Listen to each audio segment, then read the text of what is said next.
This is the end of a week-long training, the Leadership Academy for Development, which is a really substantive and extensive training conducted by Dr. Francis Fukuyama, who's sitting to my left.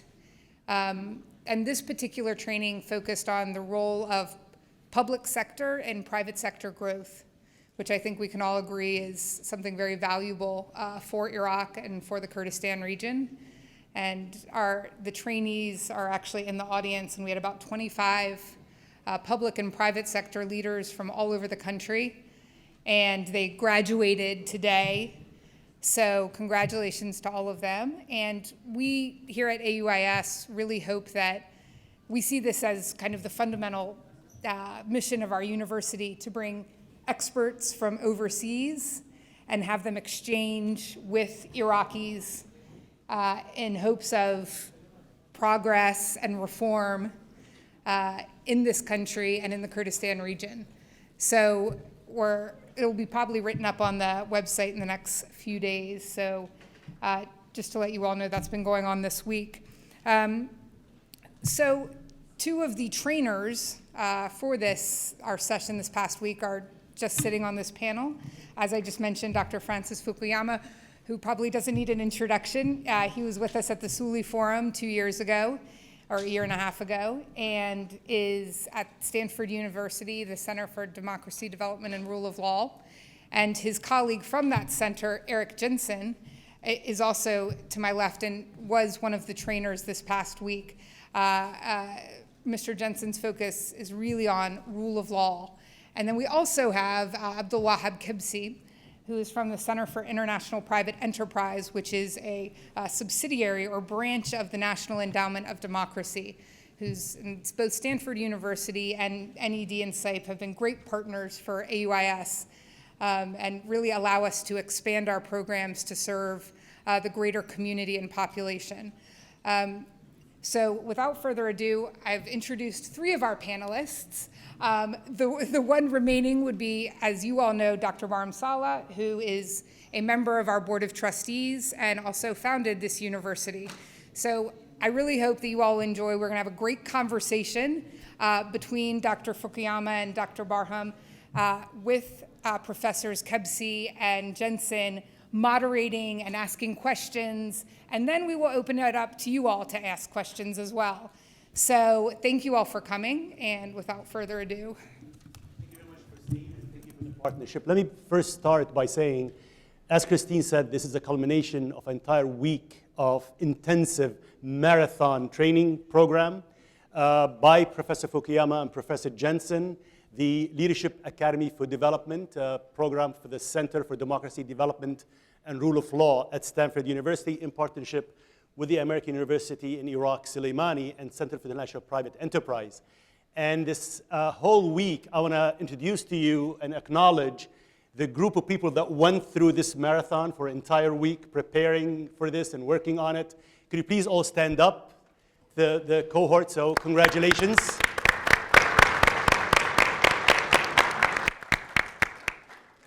Thank you very, very, very much. So what a privilege. If I were in the United States sitting in my living room and somebody told me you'd be hearing a conversation between Dr. Francis Fukuyama and Dr. Barham Saleh with the participation of an expert on the practice of law, I would have paid a lot of money for it. Thank you for giving this to me free, Christine. It's a wonderful opportunity. So why don't we start and go ahead? You've all heard about the new upcoming book.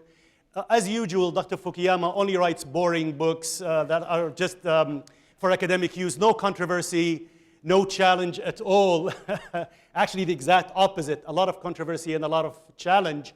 And for those on TV today covering this, we'll let you know, as Dr. Francis Fukuyama just told us, it's the first time his book has been discussed on television. So congratulations. Why don't we start with Dr. Fukuyama giving us a brief about it, and then hopefully we'll have a conversation with Dr.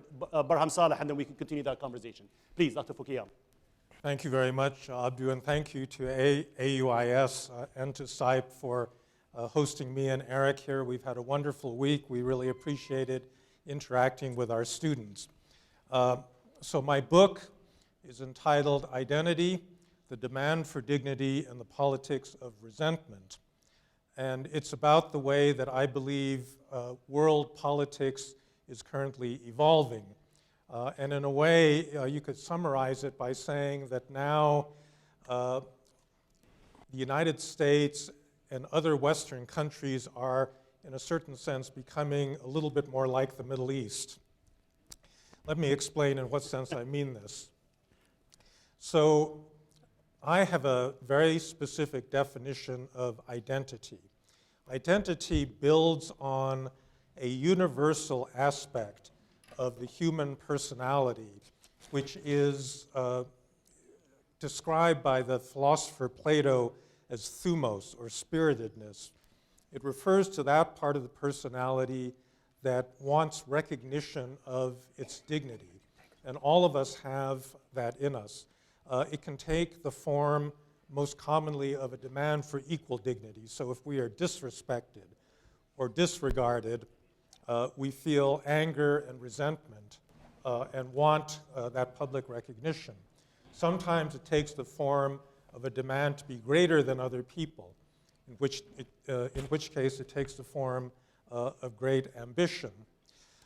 This is coupled, I think, in the modern era with a sense that all of us have an inner self that is not being recognized.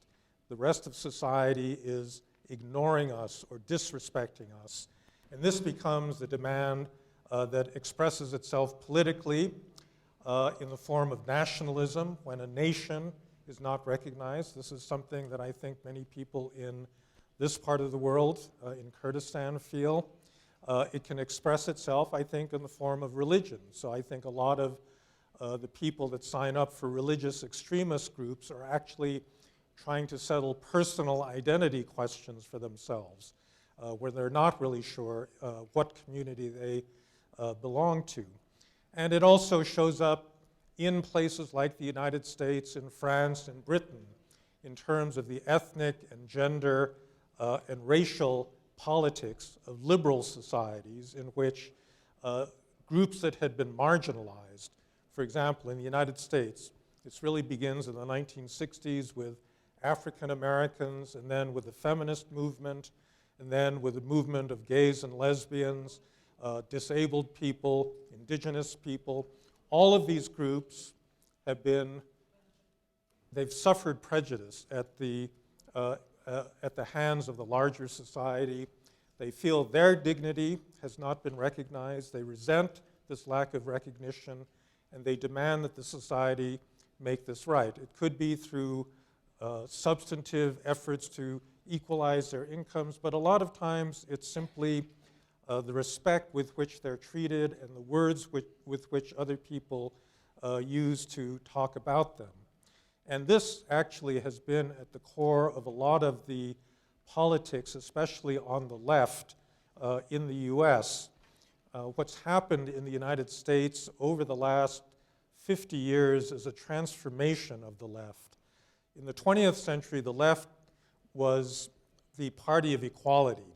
It was the party of the working class. A lot of it, in Europe especially, was Marxist.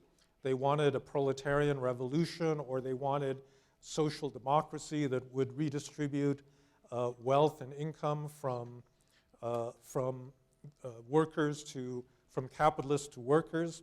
But it was a primarily economic struggle over the division of society's resources.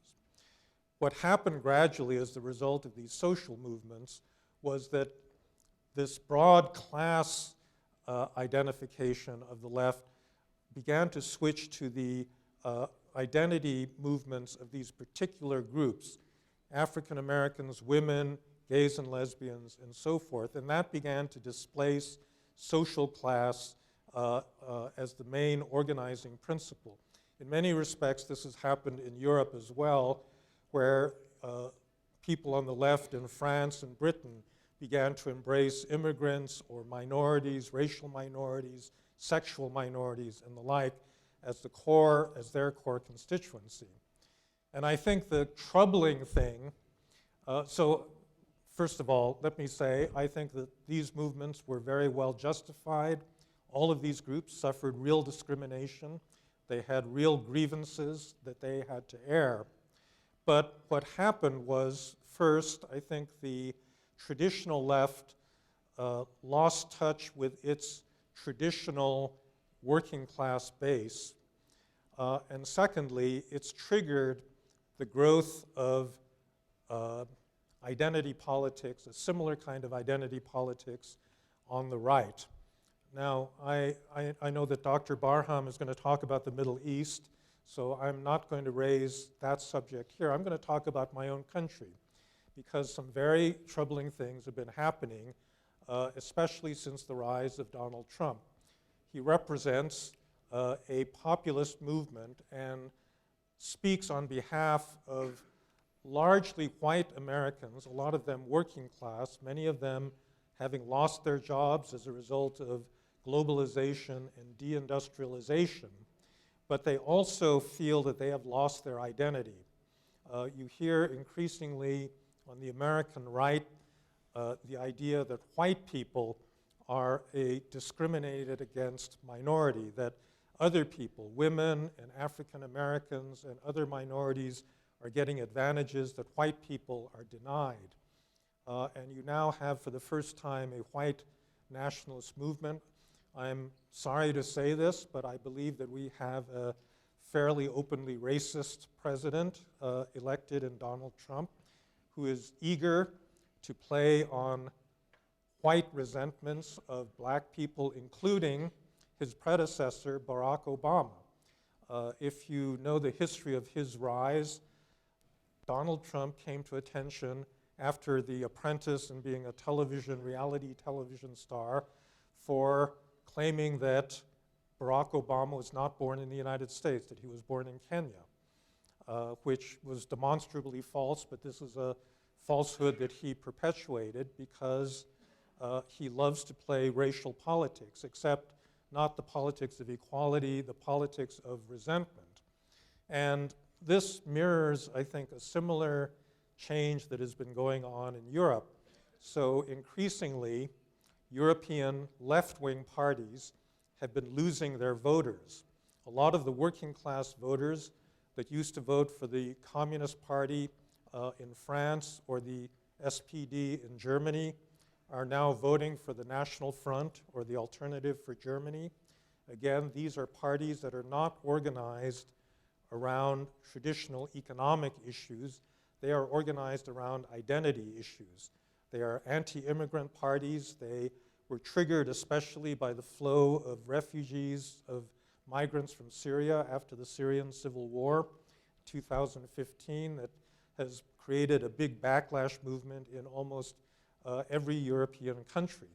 And I think is in the process of redefining global politics away from that traditional left-right economic split, increasingly to a split based on who I am and how I was born. And ultimately, I think this is the problem with identity politics, is that in some sense, the people that promote identity, you know, they start with a reasonable premise, which is to say, I belong to a group of people whose dignity is disparaged, who is ignored or disliked or disregarded. That's a true complaint, but then they begin to argue that that identity, and usually it's one that they're born with. It has to do with race, ethnicity, religion, things that people don't change.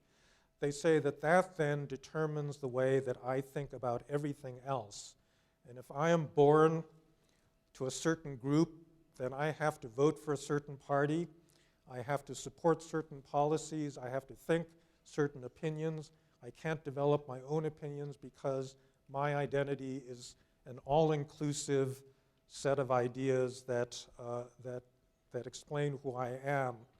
And this, I think, in a democracy is bad, because I think that if politics is simply a contest between fixed identity groups, then you get a struggle that strikes me as rather similar to the struggles that have been afflicting Iraq and Syria and Lebanon and many other countries in this part of the world.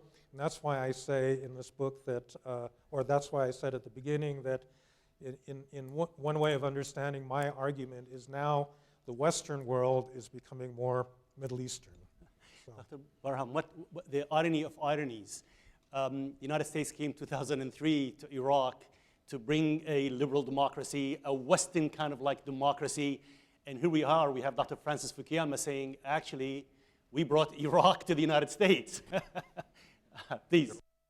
Of the United States. Again, it's a pleasure to honor with Professor Fukuyama and Eric and Abdi. And your presence here means a lot to the city of Sulaimani, Kurdistan region. And I think I should better have this somewhere in the middle, yes. I'm not going to have much to say. I would like Professor Fukuyama. It's cutting out, so maybe a new one. Okay. Test it. Yeah, okay. Thank you.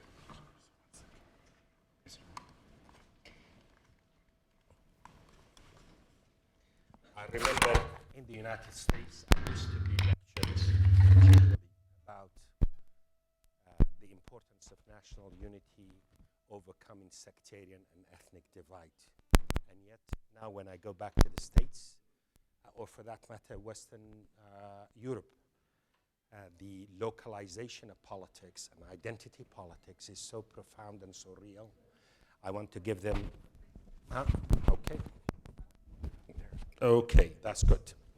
The paradox is that years back I used to be lectured, both by American friends as well as Europeans, about the need of Middle Eastern peoples, Kurds, to overcome their ethnic identity, their sectarian, their religious identities, and look into the wider environment in order to achieve better economic conditions, be part of the globalized village, as it used to be called.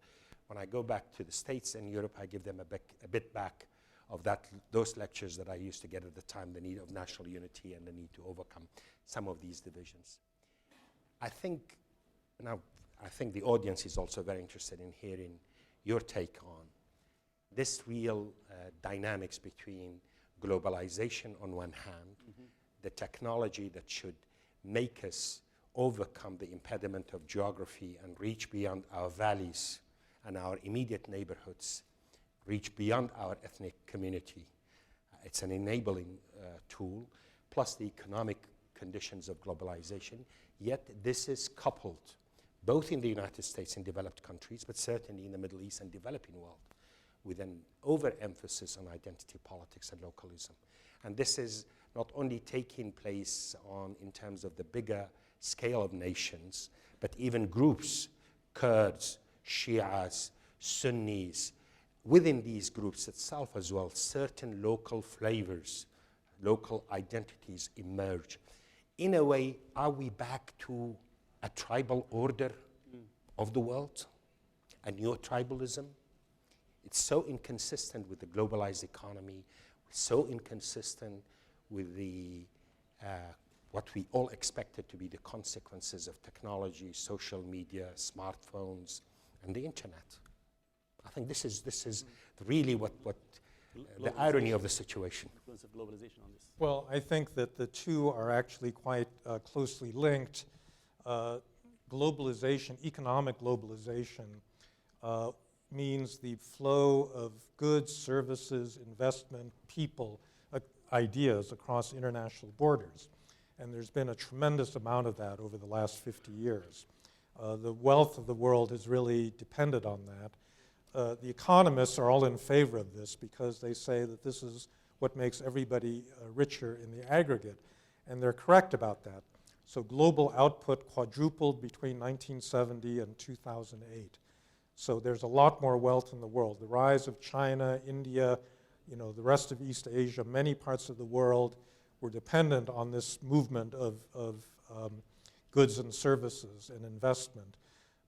But it didn't have equal effects, and particularly it didn't have equal effects in the rich world, because it turned out that there are many people in China, in Vietnam, in Bangladesh that could do the same work as a textile worker in North Carolina, or someone making shoes in the United States. And so all of those jobs began to migrate to other developing countries. You have large parts of the United States, of northern England, of northeastern France, Belgium, that were former centers of the manufacturing economy, and a lot of those people have lost their jobs. Now, the thing about economic loss is that it's almost never simply perceived as an economic loss. It's perceived as a loss of dignity, because in the world, my job is my status. That's why people respect me, because someone's willing to pay me a wage for what I do. And I think that many people that suffer this kind of economic loss, who were middle class once and now feel dragged down into a lower class, tend to blame it on other people. And that's why a lot of that displacement has been accompanied by anti-immigrant sentiment, by xenophobia, by a rise in racial sentiments within the country, a desire to keep foreigners out, as well as economic protectionism. That's another part of the Trump agenda, is to fight other countries as if we're at war with every other country in economic terms. And so I think that the identity issue is inextricably tied up with the economic issue, and the one has produced the other. It shouldn't be a surprise that globalization that has happened at large a rate as it has should trigger this shift. So 15% of the American population now was born outside of the United States. In Canada, it's over 20%. Australia, it's about 20%. In France and Germany, it's getting to 10 to 15%. And these are very large numbers for countries that are not used to having that kind of diversity. I mean, Dr. Barham, you brought in globalization into the conversation, which is extremely interesting. Let me just throw this back at the three of you. So, are we ready to condemn globalization? Let me tell you why I asked this question. Because in addition to GDP growth around the world, quality of life has improved, including in the industrialized world, not just in the developing world. However, the working class people feel betrayed from both angles now. Reading your whatever part of the book I'm able to read, we have failed as people who supported globalization, in that there are a group of people that are left behind in this quality of life improvement. But now I understand also from reading your book, they're also left behind politically without any representation. So these are betrayed, and what I want to throw at you is there a solution to this, or are these people going to be marginalized and the new minorities that are left out? Or do we give up on globalization overall and try something else?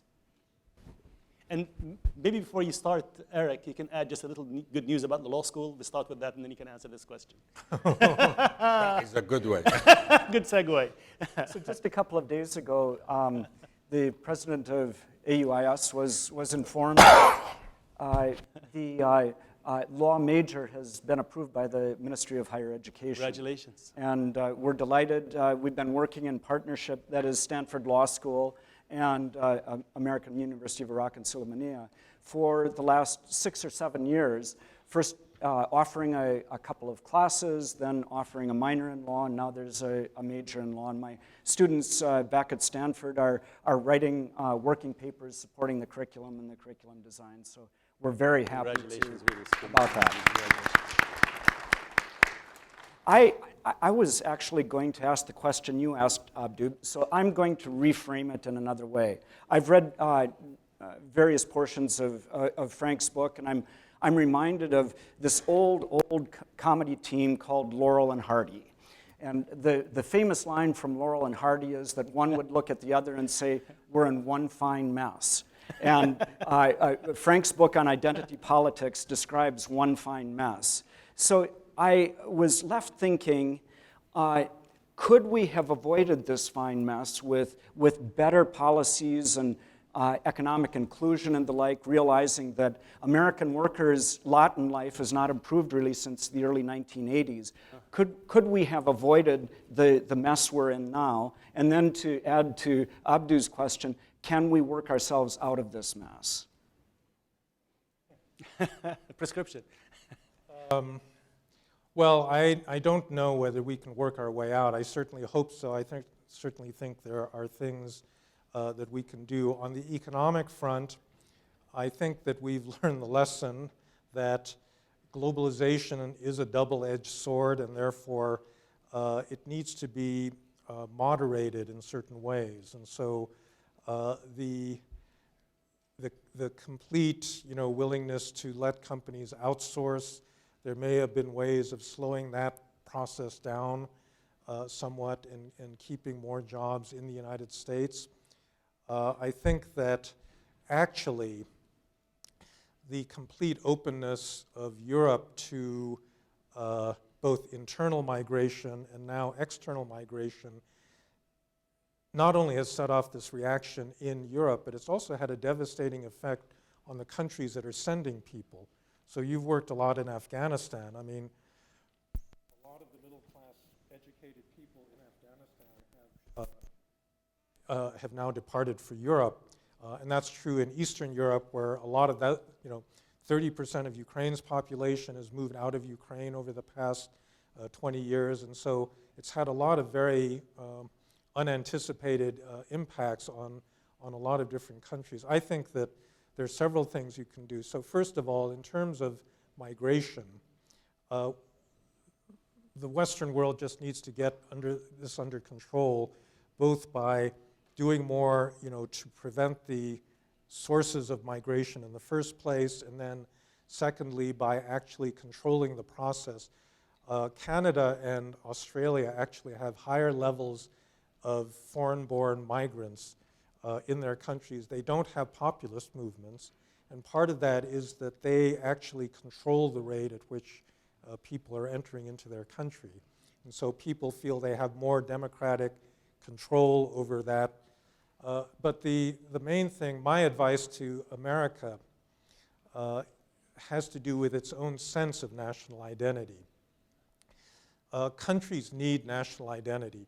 National identity got a bad name because of nationalism in the 20th century, because of Mussolini and Hitler and fascism and all these extremist nationalist movements.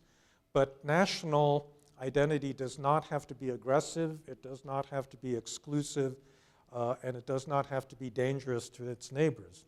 I think there's a healthy form of national identity, and this is something that I see in Kurdistan, where people feel that they're part of a nation. You can't have a successful society unless there are overarching identities, shared experiences that people have. The problem is that existing societies are very diverse, and those identities have to be able to accommodate people that don't strictly fit the ethnic or linguistic or cultural mode of the dominant group. Now, in the United States, we're very diverse on a whole variety of axes, and I think that what we need is what's called a creedal identity. That is an identity based on a creed, which for us Americans would be the Constitution, belief in the rule of law, belief in the Declaration of Independence, assertion of fundamental human equality. And those would be the connective ideas that would hold Americans together and define what it is to be an American. I think similarly, in Europe, you have a much thicker culture and a much, in a way, deeper sense of what it means to be German or Dutch or Danish. It's harder for those countries to open up to outsiders, but they have to do it because de facto they have large groups in them that are culturally different from the traditional inhabitants of those countries, and they need to develop a sense of identity that is built more around political ideas than around ethnicity or religion or race. Dr. Barham, I'm going to put you on the spot, if I may. It seems that oppression kept identity politics oppressed for decades. Then suddenly, with the freedom that came into Iraq, it unleashed these identity politics. We had initially, at least, from an outside observer, a Kurd voting for a Kurd, and a Shia voting for a Shia, etc. But again, as an outside observer, we've been following news that that thing is it's changing a little bit. That dynamic right now, where you see Shia revolting against the Shia leadership, the Kurdish dynamics are changing. Where are we headed in Iraq and in Kurdistan in particular, from an identity politics perspective? Yeah, I hope this will not be about domestic politics, because I don't discuss just domestic politics at the university. Identity politics. But I think there is definitely an interesting shift in a place like Iraq. Now, most Shias are unhappy about the performance of the Shia-led government in Iraq. They used to support the Shia government because on the issue of identity, they are ours, therefore they defend our interests. But now you see demonstrations in Basra, Nasiriyah, Baghdad, and mostly by Shias who are protesting the performance of their Shia-led government. I would say if you were to conduct opinion polls in Mosul and Bar, and there is a lot of misgivings about Sunni political elites by the Sunni communities, because these constituents have put their faith in those elites and have not delivered for them. I think here in Kurdistan, you'll see a lot of misgivings about the Kurdish political elite and Kurdish government. There are lots of Kurds who are unhappy with the performance of their own government. So on that count, yes, because at the end of the day, whether it is about economic conditions and quality of life, which is still an important factor in any individual or family's issue, whether it's about human dignity. I mean, one can interchangeable between the economic conditions, having a home, having a good school for your kid, having a good hospital where you could be treated at. This is, in a way, factors about dignity. So this is important. This is the same in Sulaimani, the same in Basra, the same in Mosul, the same in Iran, Turkey, United States. So politicians here who go and campaign, essentially not dissimilar to politics in Western Europe. You have to deliver, promise better schools, better healthcare, better all of these things. But there is another level of this dynamic as well, which is your identity. I'm a Kurd, proud of my heritage, proud of my identity, and somehow defined by my collective experience as a nation who has suffered genocide, etc., etc. A Shia in similar terms, the Sunnis in terms of that. There is this dynamic that you cannot avoid. But in reality, what happens while there is those two differences, I would say still most Kurds vote for Kurdish parties, most Shias vote for Shia parties and Sunnis. Whether there will be a day in which this can change dramatically or not, I want to refer to the United States. There are certain states that remain democratic no matter what. They vote Democratic, at least overwhelmingly most of the time. There are certain states that will continue to be Republican. So how do you define that in identity or political affiliation? Regionalization, the South is so different, its politics, its cultural norms in the United States, so different from northern states for that matter. Again, in the United States, while the melting pot, the idea of the melting pot, people became Americans. But a Greek American, an Arab American, a Kurd American, a Jewish American, an Armenian American, also retained that margin of it, plus the other identities that Frank was talking about.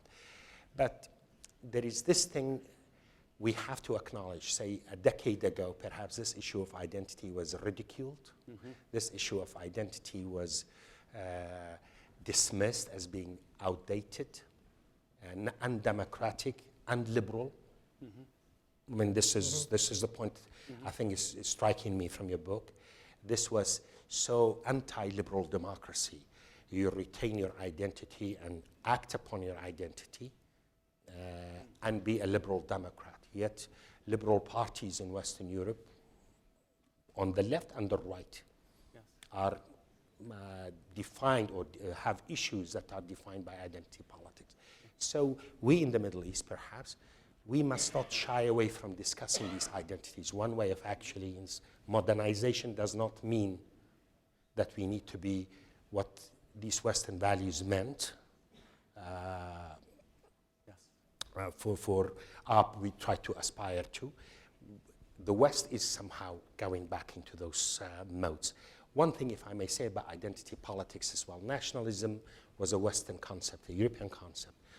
Ataturk brought it to this part of the world. Arab nationalists took it from Ataturk. Kurdish nationalists took it from secularism, the way Ataturk was imported from one of the more extreme forms of layaq, one can argue also about leftist ideologies also were born. Perhaps this debate, and I would very much like to see a sequel to your book or a focus in your, about identity politics in other parts of the world, in India, in Iraq, in Iran, in Turkey, in Lebanon. I mean, this is a fact of life. This is in our genes. This is how Socrates' definition of what motivates man, 1, 2, 3. This is real. How can this adapt to globalization, to these Western values and or liberal values that we think are good for humankind and human societies?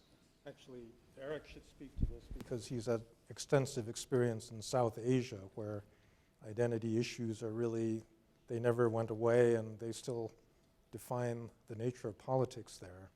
I don't know if I want to talk extensively about identity in South Asia, which is, happens at the levels of ethnicity, caste, which you don't have here, class, multiple levels of identity, and political institutions have not been able to develop in the ways that we would like to see them develop because of intensive localized identity politics, not the politics of a nation that Dr. Barham is talking about, but the politics of a locality, and politics of a specific ethnicity, a specific caste, which has really impeded the development of the entire region. India is growing quite well right now, but I think it's way too early to be triumphal about India. In fact, the identity politics of the current regime in India is designed to stimulate Hindu nationalism.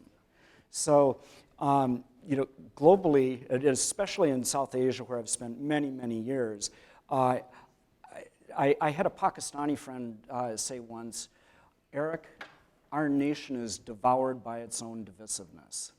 And that's what we see across South Asia. Thank you. By the way, the book is out on Amazon already. It will not be sent to you until September 11th, I understand. But it's September 11th. I don't know. You ask the publishers the selection of that date. I understand that politics in Iraq has not gone away, especially electorally, from identity politics. But I posed the question to Professor Fukuyama. In addition to the credo identity, or the way I saw it, you wrote about it, is the identity is grown from what you get in your birth to a value system. Mm-hmm. In addition to that, do you see the pendulum swinging back potentially based on the inability of the one representing that identity, whether here a Shia, Sunni, or a Kurd in the United States, a Trump, when the services are not delivered, when who you vote for democratically does not deliver on your promise of getting a better life? Is that another way of maybe the pendulum will swing? It's possible. Unfortunately, the other way the pendulum can swing is that these identities don't get along, and they fight each other in very bloody battles, and then eventually they get exhausted, and they realize that if they keep insisting on identity, then the future holds nothing but more of this kind of fighting. And then they have to create a new system, for living together, but along, on a different basis. I think I may have even said this the last time I was at the Sully Forum, but if you look at European history, that's the way that liberalism appeared first in Europe, that all of Europe was divided into these tiny little principalities that were either Protestant or Catholic or some variant of Protestant, and they fought each other for 150 years. In Germany, probably 40% of the population in the early 16th century or 17th century during the 30 Years' War was killed And at the end of that, a number of political leaders and thinkers said, look, if we make our religious identity the core of who we are, we're going to continue to kill each other. And this was the grounds for saying, let's have a differently organized society in which people put religion. It's not that it disappears, that it's not important, but we try to push it as much as possible into private life and out of politics, so that we're not overtly fighting over that. So liberalism wasn't natural to the West either, but it was a byproduct of the divisiveness of identity politics. May I throw in a question, which is also relevant to the audience here? Populism, populist politics, empowered by the internet, by the social media, and so on. Its impact is amazing in Western Europe. No doubt it's also significant in our culture. How do you assess this vis-a-vis this identity politics? Well, it's very troubling because what populism adds to this mix is a leader who is charismatic, who gets elected and therefore has democratic legitimacy, and uses that legitimacy to say, I directly represent the people. Donald Trump at the Republican convention in 2016, in his acceptance speech, said, I alone understand your problems and I alone can fix them. And the danger of this kind of charismatic politics is it's very anti-institutional. If I'm the one representing you and there's a court or a journalist or a member of the legislature that contradicts me, then he's contradicting the people. And that person has to be pushed aside. That institution has to be undermined and destroyed. And this has been, the characteristic of populists from people like Mussolini in the 1930s through Juan Perón in Argentina, the Kirchners in Argentina, and this is now playing itself out in the United States. Now, in the United States, fortunately, I think our institutions are actually quite strong. Donald Trump has now spent the last year trying to undermine the FBI, the Justice Department, his own Attorney General, police enforcement in general, because he doesn't want them to come after him and his family. I mean, in other parts of the world, this is such a typical scenario that you have a political leader that doesn't want to be prosecuted, and so he tries to fight back. In the United States, we're not used to this kind of behavior. And it's very dangerous because if he gets away with it, it's then going to set a very bad precedent, I think, for the US, but also for a lot of other countries in the world where you already have, Erdogan and Putin and Orban and Kaczynski and a lot of other people that are similarly trying to weaken their democratic institutions. It seems to me like, go ahead, please. I've just got to say, as being director of the Rule of Law program at Stanford Law School, that this completely undermines the basic principles of rule of law, these attacks on institutions. A foundation of rule of law is equal treatment under the law, and no one is above the law. And when leaders behave in this way, it completely undermines what the rule of law is intended to do. Populism is a tool. One of the tools, and immigration is an issue they use. I was recently in Slovakia, seen until recently an up-and-coming democracy. Good elections, political party work, good parliament. A party that was recently established, which is neo-Nazi, not the neo-Nazi quiet type, the ones with young people with brown shirts marching in the morning with their idol is the priest who actually collected the Jews to be burned. Right now is the idol of that party. Now, they did not win a plurality, but they won the vast majority of the first-time voters, the young people. Just think of that for a minute. These are the ones that got the most first-time voters. But here's the catch. Slovakia does not have an immigration issue whatsoever. There's no immigration problem. They're using that immigration issue from a populist perspective to win elections, and it's a competition who's more populist, who's more anti-immigration. I don't know. Do you see that across Europe? The kind of immigration as an issue and populism as the platform for it. to strengthen identity politics and use it to win elections? Well, it's complicated because there's a big split emerging between East and West Europe. So Western Europe, almost all of the countries have significant immigrant populations. And they've had them, especially countries like the Netherlands and France, now for a couple of generations, and so it's not a new phenomenon. So they have problems, no question, in integrating those people. But in Eastern Europe, it's a very different landscape because they never went through the liberal revolution that Western Europe did as a result of World War II because they were occupied by the Soviet Union. Soviet Union pretended that they abolished at one stroke religion, ethnicity, race, all of these things, that everybody was just an equal citizen in a communist utopia, and therefore they pretended that all of these racial feelings, did not exist.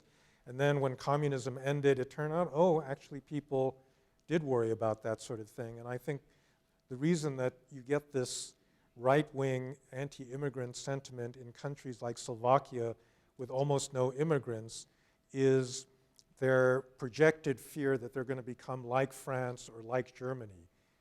That maybe in a generation they're going to have 15% foreign-born from a very different culture. And so it's a different history, but I think it leads to a similar kind of result. Learn the lessons, yes. Professor, I want to ask two questions before we turn to the audience. Yes. I'm sure it's on their mind as well. One, again, the famous book, the famous title, End of History and the Last Man. In your recent article in the American Interest, you acknowledge that getting there is harder than it seemed back in 1992. And this identity politics, seemingly so anti-liberal democracy, or the foundation of democratic liberalism, or liberal democracy. How do you reassess the book? How do you reassess that discussion that ensued after that? That's number one question. The other question, from your perspective, in terms of America's role in the world, its policies towards global issues. This is a very different America from what we had before. I'm sure our audience will also be very interested in your perspective on that matter. So I reassessed many things in that original book. I wrote a 2-volume work on political order that was published in 2011, the first volume, and 2014, the second. And if you want the full answer to what I've reassessed, you have to read those 2 books because I bet they're available on Amazon. They're 2 very thick volumes. But I can summarize that by saying, yes, I realize that actually it's very hard to get to a modern state, much harder than I thought in 1992. And secondly, you can have this thing I call political decay, where democracies go backwards. And this was well before the rise of Donald Trump. But I should point out, in a way that I do in my new book, that I actually anticipated a lot of what's happened in the end of history in the last few chapters. So the title of that book was The End of History and the Last Man. The Last Man refers to Friedrich Nietzsche's last man, who was the creature at the end of history, who had no chest, meaning no pride, no thumos. And what I said back then, if you read the book, you can read those chapters, one of the big threats to democracy is that people won't be satisfied with the kind of world that exists at the end of history, that is prosperous, stable, peaceful, but provides no challenges and gives no outlet to aspirations for human greatness of a certain sort. I even mentioned Donald Trump in that book. I mentioned, I had forgotten that I wrote about him, but at that time what I said was that all democratic political systems have to deal with ambitious people who want to be recognized as greater than other people. That was the big threat that concerned the American founding fathers. That's why they created a system of checks and balances to make sure these leaders didn't grab too much power for themselves. And then I cited Donald Trump, and I said, if you tie a democratic political system to a market economy, another alternative is they go into business, they get very rich, and that absorbs their energies, and that's enough for them. And that was in 1992. Donald Trump went bankrupt. He then went into the entertainment business. He did a successful TV show, and it turned out that none of this was sufficient, and so he decided he had to go into politics, and here we are with him as president. So it didn't work out that well. But that's the fundamental issue. So democracy is about dignity also, right? Mohammed Bouazizi, who really triggered the whole Arab Spring, why did he trigger such a response in the Arab world? Because the Ben Ali regime in Tunisia didn't recognize him. You know, he had his vegetable cart confiscated.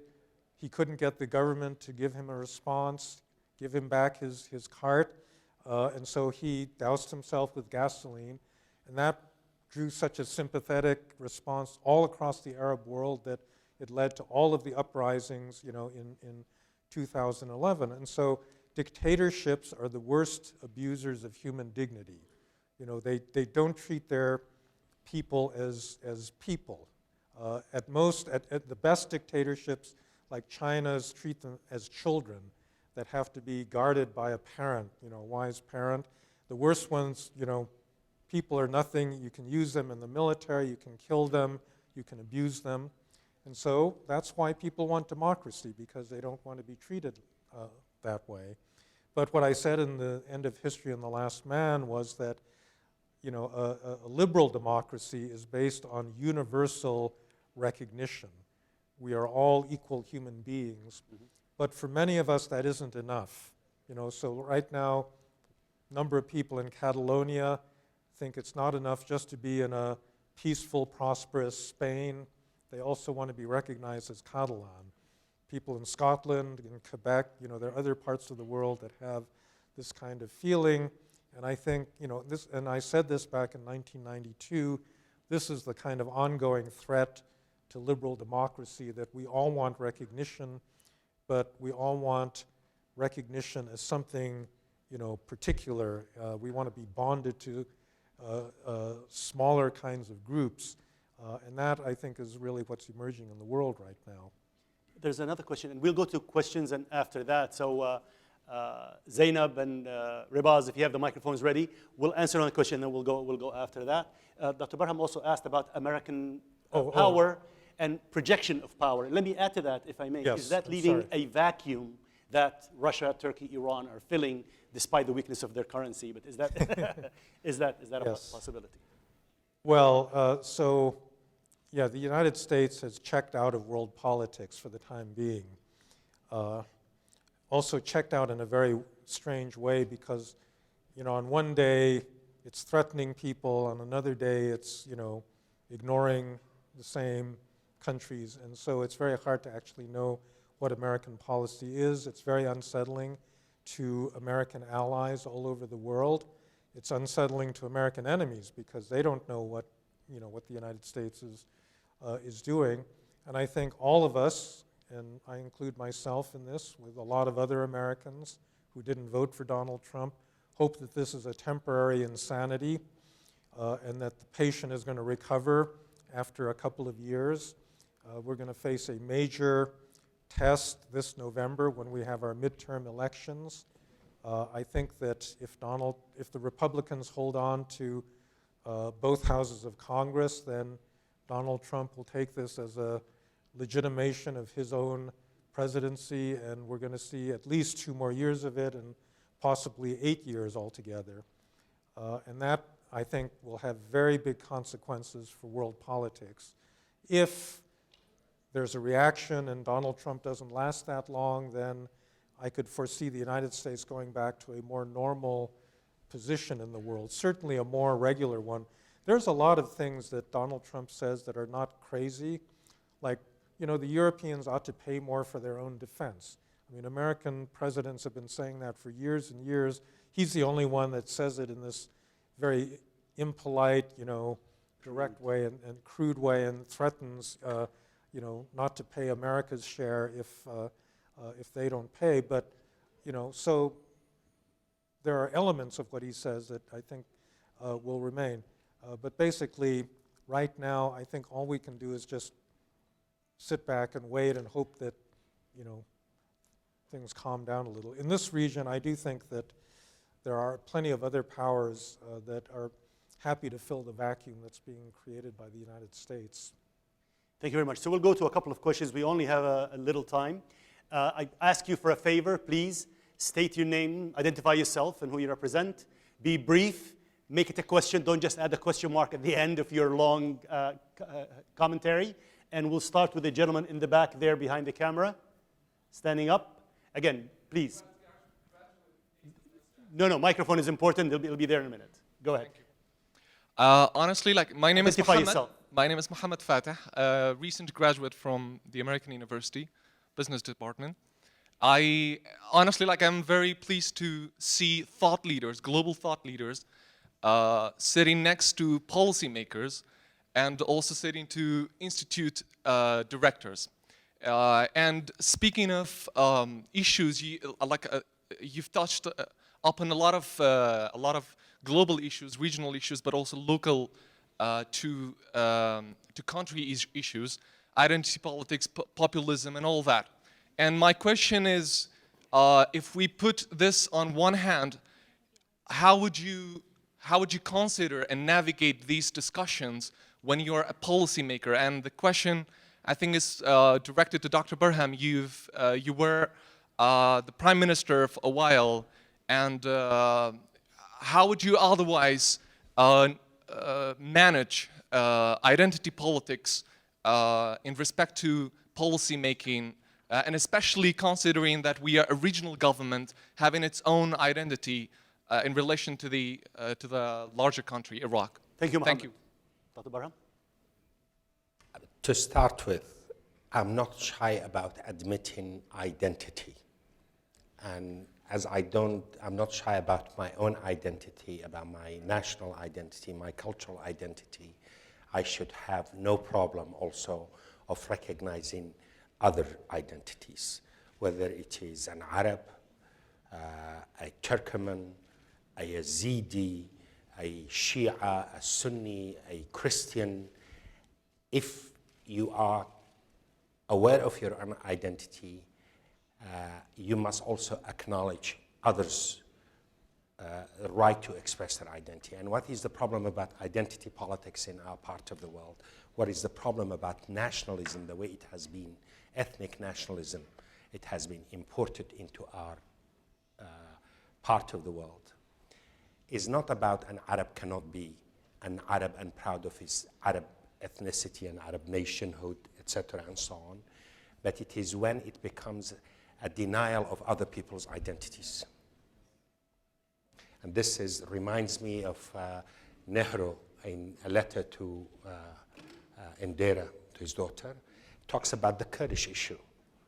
He says, how strange when pursuit of liberty or freedom fighters, once they get into power, they become oppressors and deniers of other people's identities. And I think the best way to overcome identity and deal with identity is acknowledge it, deal with it. A Shia can be a Shia, a Sunni can be a Sunni. This is a religious sectarian identity that he is proud to be defined this way. I'm proud of my Kurdish identity, and I would be defined this way. And within the Kurdish identity, there is a Jaf, there is a Hamawand, there is a Dizai. I mean, is not, so long as me and the other can also agree on what is common, what is more important to our families and our constituencies and our neighborhoods, better schools, better hospitals, electricity, dignity, as a professor said, which are all universal. But the minute you deny me my identity or I deny somebody else's identity, this is an infringement upon their dignity. And I think this is how I would say I look at it. While the microphone is going to that gentleman in the light green shirt, Frank, Professor Fukuyama, do you agree that identity recognition, as long as it's inclusive of the rights of others, is okay? If it's exclusive, it's not? Or would it lead to being exclusive anyway? No, I mean, identity is flexible, and it's up to political leaders and cultural leaders to try to make identities as broad and inclusive as possible. Yeah, but you discuss changing identity in your book. You say we should make it more based on creed, on value, instead of who you are. But what Dr. Barham is saying is... It could also be Liverpool versus Manchester United. Is that fair? That's right. I mean, you have a lot of hooliganism in football, in soccer. Go Liverpool, but that's... Yeah, for example. I mean, it depends on how you There's define only it. one Iraq national team, right? One Iraq national team. No. Sure, yeah, there is one Iraq national team. But there are many Kurdish and other Yes, but teams everyone- from everyone's Najaf and supportive so of the on. national Yeah, team. true. Right. When Yeah. it comes to the football... Wait, gentlemen, so go ahead, identify yourself, brief, and a question, please. Yad Zangan, oral maxillofacial surgeon. Question to the panel. We've had about 14 years of democracy in Iraq, if you call it democracy, longer in Kurdistan. People are not well off, better. They are less secure than they used to be. I would like to quote here the Prime Minister, ex-Prime Minister of Singapore. Democracy is something that we cannot afford. The oldest democracy, the oldest parliament in the world, England, has a Houses of Parliament, but it has also the House of Lords.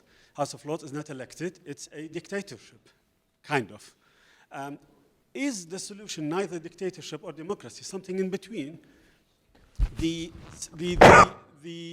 best countries for happiness, let's say, in the area are monarchies in the Middle East. So is democracy failing the population? That hurts, sir, but go ahead. Frank. Well, I don't think that the record of authoritarian governments in this region is all that great. I think that that's part of the reason that you had the Arab Spring, is that especially the secular dictatorships in this country, in Syria, in Libya, in Tunisia, all of them didn't serve their countries terribly well either in terms of economic growth and social services and so forth. I think anybody that gets really unhappy with democracy has to ask themselves, all right, so what's the realistic alternative? So if you could import Lee Kuan Yew into Kurdistan and make him Prime Minister of Kurdistan, I'd say great. And if actually everybody in your country supported this Lee Kuan Yew, you'd probably do, maybe not quite as well as Singapore, but you could do pretty well. But I don't think that's, I don't think there's a way of doing that. The gentleman in the black sweater at the back there. Please stand up, sir. Yes, sorry, it's a navy blue jacket. No sweater, no black. Okay. من دەشتی نوێر لە شاری کەلارەواتوم نزیکەی 150 کیلۆمەترم بڕیوە بۆی ئامادە بم لەم دیدارەدا زۆر بەخێر بێی کاک فۆکۆیاما پێشتر من تۆم بەس تەنها لەوێنە و سەر کاغەزا خوێندووەتەوە ئێستا خۆشحاڵم کە ڕوبەڕووتەوە بینم. I have come from Kalar, nearly 150 kilometers away. I'm so happy to see you, Kak Fukuyama. So you have become a Kak. Okay. That's good for you. That's good. I've seen you in pictures and so on. And I'm so happy to see you in person. So you're not happy to see Eric and me? And I'm out of the question. من یەک پرسیارم هەیە. I'll translate. جیهان ئێستا دابەش بووە بەسەر دوو بەرەی جیهانگیری و بەرەی با بڵین ئەوەی نەتەوانی کە لە دواکەوتن یا هەنگاو بەرەو پێشکەوت نەدێن. لە ڕوانگەی تۆ کوردستان یاخود بڵێن کورد کە یەکێکە لەو نەتەوانەی کە ئێستا لە عێراقایە و یەکێکە لەو گروپانەی کە لە جیهانە کە جەناب و باسی کرد چی بکات بۆی کە هەنگاو بەرەو جیهانگیری بنێ بەشدار بێت لەو جیهانگیری کە ئێستا لە دنیادا ڕەنگی داوەتەوە ئەم نەتەوەش بێ بەش نەبێت لەو پێشکەوتنە کە ساڵەهای ساڵە بە درێژایی مێژوو ئاواتێتی بگا بەو جیهانگیریە. پێم خۆش بوو لە ڕوانگەی جەنابتەوە بۆمانی ڕوون. How do you see the Kurds as a community, as a nation, as an identity? How can we adapt and play a role in this benefit from this globalization that is taking place and not to be left behind? What is a community like ours can do in that sense. That's a question I think you're in a better position to answer than I am. You're very kind. They're interested in your views. باوكا على بحساب من جوابي بما والله من جواب النادم هل يقرين بو ديبيتي شي بانالي شي كردي خوان بيك أقساكن. We're going to talk about it in a Kurdishness. Kurds as an identity, Kurds as a nation. You refer to the Catalans, you refer to the Scots, you refer to all those other communities. They live very well off. They live in liberal democracies, yet they aspire to their own nation states. Kurds like that. So how can, in the realities of geopolitics, in the realities of the Middle East, of the world order, how can the Kurds adapt to this environment? This is a debate that we, as communities, certainly Kurdish intellectuals and political activists, continue to have this debate. And we have a lot of debating to do, put it that way. Yeah. I mean, I guess the one comment I would make is that I'm not going to say anything about Kurdistan as a political unit and what Kurds belong in it and this sort of thing. What I will say is that no country is going to succeed as a political entity if it doesn't have good government, if it doesn't have a government that is responsive to the needs of its citizens. And I think that in the existing Kurdistan, you've got a lot of problems. It's a very divided country politically. There's a lot of disagreement, and there's a lot of patronage and corruption. And until you solve those problems at home, you shouldn't worry about, in a way, the big external problems, because you're not going to be happy even if, you achieve the external goals. And I just want to be sure you meant a region, not a country. Region, then yes. They quote you somewhere, be careful. Yeah, okay. Region. The gentleman here in the gray, I'll come to you, and then the sister next to her. So the gentleman in the gray, please stand up. You, yes, give him a microphone. And then when you finish, please pass on the microphone to the lady next to you. My name is Farhan Ramdar. I'm a student from Sulaimani University, Department of Politics and IR. My question, first of all, thanks for this opportunity. My question is for Professor Fukuyama. Don't you see a relation between identity and strong states, where you have got a strong state and the identity is stronger? For example, in Turkey, the Turks have a very high sense of nationalism, but in Iraq you can see a diversity of identities and bias for sometimes other countries and other nationalities, where they think that if they get a citizenship of the US or a European country, they would give up on their own identity, even the racial one. And my second question is the role of internet and education on identity. For example, a Kurd may feel some hatred toward the Turkish, but when they react with one another on internet, for example, Facebook and Instagram, then that feeling changes. They know that they are normal people and they want to enjoy life. And the other aspect is education. Is there a relation between higher, if the population is educated and let's say they are well educated and they feel less biased toward their identity? Thank you. So I don't think there's a relationship between diversity and strength. The United States is one of the most diverse countries in the world, and it's been the most powerful country in the world for a century. So I think the diversity has actually helped the United States tremendously, because it's brought to the United States a lot of people with a lot of different skills and backgrounds, and that's made us a better country. I'm sorry, the second question was? Yeah, the role of education and the internet on all of that. On creating maybe the credo. Yeah, I think we're going to have to have we need a second conference on that topic. I think that the internet has fed a certain kind of identity politics, because social media allows you to talk just to people that agree with you and are like you.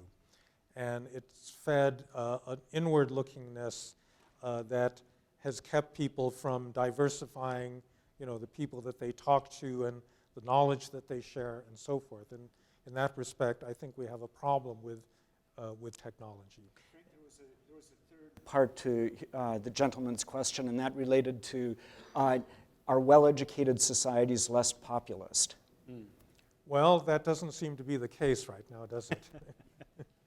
But if I just might add to that, we had a conference at SIPE where we brought some of the top journalists, media people, and we're talking back and forth, but one of them said, we've never had such a spectrum, a wide spectrum of sources of information. However, the problem is that although we have such a wide spectrum, we become tunnel visioned on where we get our news from. So you only listen right now to people who think alike, like you. So if you're a Republican, you listen to Fox News.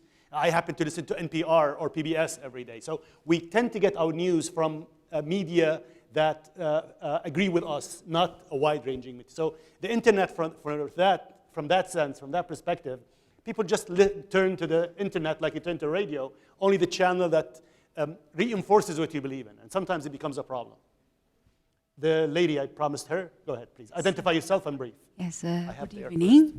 My name is Dr. Abir Ibrahim, Senior Lecturer in Technical College. My question is going to all,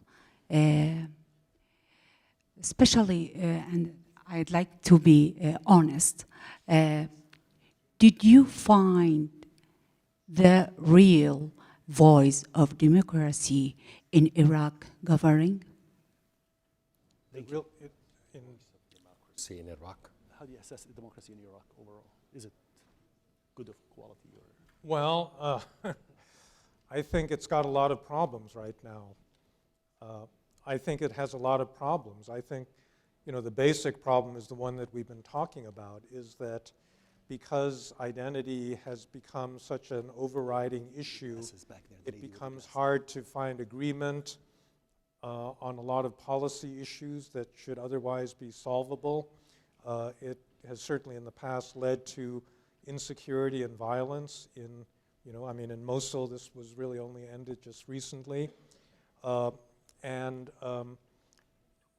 It also, I think, has fed a certain kind of patronage politics and corruption that is also, I think, very damaging to the quality of government in this country. And so all of those things, I think, are holding the country back but I must say that given what this country has been through and suffered over the last couple of generations, you started from a very difficult place. And so far be it from me to say, that you haven't done as well as you should have, because you're starting from a very difficult place. May I add to that, if I may, from a side perspective? Democracy is a way for competition for us to select our leaders. The other aspect of it is democracy is a way for us to organize ourselves and deliver services. As a young democracy, Iraq, like any others, are focusing on this end and not on that end. So we need to start focusing maybe on the way to compete who delivers the best service. The lady in the glasses back there, and I apologize for everybody else who haven't come to. We have to come to an end, and if everybody wants to speak, so my apologies to everybody. The last question.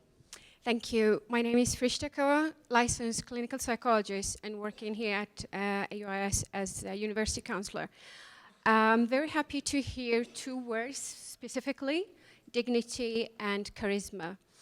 And with my ears and my eyes as a psychologist, I cannot stop thinking about the psychological dimension that is connected with dignity, with, identity. My question, feel free, please, Mr. Fukuyama and Mr.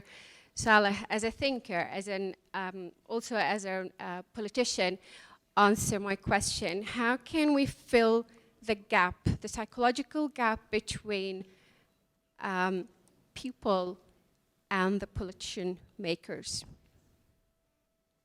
Because obviously in this region and in other regions around the world, there are a gap how politician makers, they perceive the dignity and the psychological part of it from their people. Thank you. Want to start? Well, you should. Well, I'm not going to pretend. No, you. I'm not going to pretend to be able to speak from the perspective of a politician from this region. I can speak from an American point of view. I do think that the Trump election and the rise of his brand of politics has been useful in the sense that it has taught a lot of American elites that they are really not in touch with the feelings and the resentments and anger of a lot of Americans. It was news to them when Hillary Clinton lost the election, and since then there's been a lot of effort to try to understand what drove that and to see things from that perspective. I'm not sure how totally successful that's been, but I think that unless the politicians understand things more sympathetically, they're not actually going to succeed as politicians. So we'll see how they do, in the upcoming political contests. She's the psychologist. I should ask you, I'll seek your counsel about how to be more at comfort with our constituents. Thank you. Eric, any final comments before we end this? Well, just comments? one final comment, and it relates to law. What we find in the US now is that our norms of governance are being violated almost daily, but we don't have laws for each of these norms. So if Mr. Trump loses an election, or if the midterm elections go very badly for him, there will be an upswell of efforts to pass laws to make sure that our norms become laws. Because this is the world we live in. We live in these cycles of thinking that norms will handle our behavior, and for the most part, that's what happens. But then when those norms are broken, we pass laws to make sure that those norms aren't broken again. Dr. Barham, any final comments? A wonderful honor and a pleasure to be with Francis Fukuyama, with you, Abdi, and with Eric. And I hope your presence here is seen by the community, by the country at large, by Iraqis from across the field. And we have Sayyid Al-Khoui from Najaf. I was getting calls today for the professor to visit with Najaf and be part of some conversation in Najaf. Inshallah, we'll do it one day. Yes. This institution is an important forum for debate. I hope with what you are planning to do with the rule of law program, with the governance school that hopefully will be defined, I'm not going to announce the sum. This will be good help to the development of Iraqi democracy and better governance for our part of the world. Thank you very much. Dr. Fukuyama, any final words of wisdom for everybody, please? Nothing except to thank everybody for their hospitality in the week that I've been here in Kurdistan. Thank you very much. Okay, Dr. Fukuyama, Dr. Barham, Dr. Jensen, thank you very much. And I apologize for those who didn't get to. I know everybody was trying to jump. It's just impossible. Apologize.